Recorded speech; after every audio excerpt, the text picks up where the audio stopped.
Hello friends, welcome back to Pink's Kitchen Tamil.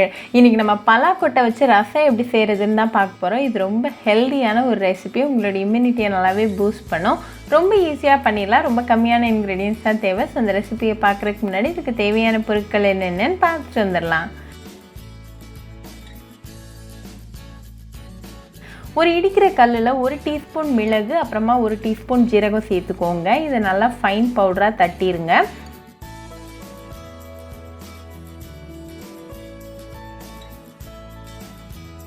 இப்போ இது கூட ஒரு 10 பல்லு பூண்டு, கொஞ்சமாக கருவேப்பிலை இலைகள், அப்புறமா ஒரு பச்சை மிளகாய் சேர்த்துக்கோங்க.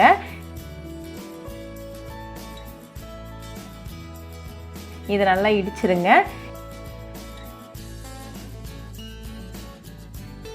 இது ரெடியாக வச்சுக்கோங்க. இப்போ நம்ம ப்ரிப்ரேஷன் ஆரம்பிச்சிடலாம். ஒரு மண்பானையை சூடு பண்ணிக்கோங்க. அதில் 1 டீஸ்பூன் எண்ணெய் சேர்த்துருங்க. எண்ணெய் நல்லா காஞ்சதும் 1/4 டீஸ்பூன் வெந்தயம், 1/4 டீஸ்பூன் ஜீரகம், 2 காஞ்ச மிளகாய், கொஞ்சமாக கருவேப்பிலை இலைகள், 2 வேக வச்ச பலாக்கொட்டையை இடித்து சேர்த்துக்கோங்க.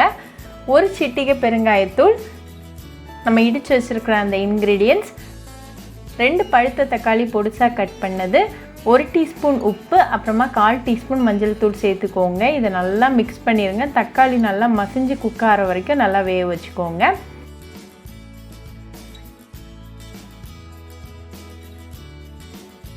இப்போ தக்காளி நல்லா குக் ஆகியாச்சு. ஸோ இந்த ஸ்டேஜில் ஒரு 1/2 கப் அளவுக்கு புளி தண்ணி, அப்புறமா 2 கப் தண்ணி சேர்த்துக்கோங்க. இதை லைட்டாக மிக்ஸ் பண்ணி விட்டுருங்க. இது கொதிக்க வரைக்கும் நம்ம வெயிட் பண்ணலாம். இது லைட்டாக கொதிக்க ஆரம்பித்ததும் கொஞ்சமாக கொத்தமல்லி இலைகளை தூவிட்டு ஃப்ளேம் ஆஃப் பண்ணிடுங்க.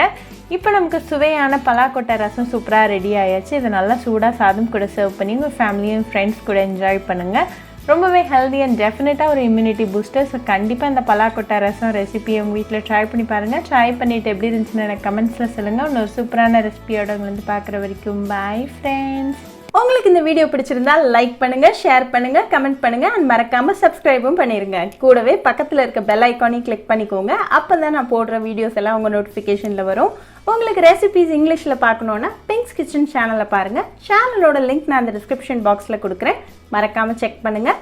இன்னொரு இன்ட்ரெஸ்டிங்கான ரெசிபியோடு உங்களை பார்க்குற வரைக்கும் பாய் ஃப்ரெண்ட்ஸ்.